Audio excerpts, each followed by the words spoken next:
Heroine నిత్యా మీనన్ ఆకాశ గోపురం సినిమాతో ఇండస్ట్రీకి వచ్చింది.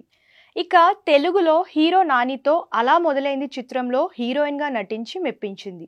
ఆ తరువాత తెలుగు, హిందీ, తమిళ్ భాషల్లో వరుస అవకాశాలు రావడంతో స్టార్ హీరోల చిత్రాల్లో నటించి ఫుల్ పాపులారిటీ తెచ్చుకుంది. టాలీవుడ్ స్టార్ హీరో పవన్ కళ్యాణ్, ఎన్టీఆర్ వంటి వారితో నటించిన నిత్యా మీనన్ ఇటీవలే కాదలిక్ నెరమిలే సినిమాతో ప్రేక్షకులను అలరించింది. ప్రస్తుతం అవకాశాల కోసం వెయిట్ చేస్తున్న ఈ భామ సోషల్ మీడియాలో పలు పోస్టులు పెడుతోంది.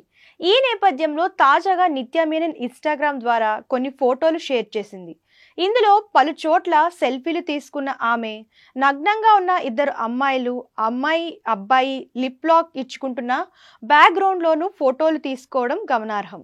ఇక ఈ పోస్టుకు ఈ భామ గత సంవత్సరం చాలా అందంగా ఉంది, చాలా ఆశీర్వాదాలు, బహుమతులు, అభ్యాసాలు ఉన్న వ్యక్తి, ఇంకా మంచి రోజులు వస్తాయన్న ఆశ వ్యక్తిగతంగా లేకుండా కొన్ని క్షణాలు ఇక్కడ ఉన్నాయి అనే క్యాప్షన్ జత చేసింది. ఇక ఈ పోస్ట్ చూసిన నెటిజన్లు ఫైర్ అవుతున్నారు. అలాంటి బ్యాక్గ్రౌండ్లో ఫోటో దిగడం ఏంటని పలు రకాలుగా చర్చించుకుంటున్నారు. అలాగే మరికొందరు మాత్రం షాక్ అవుతున్నారు.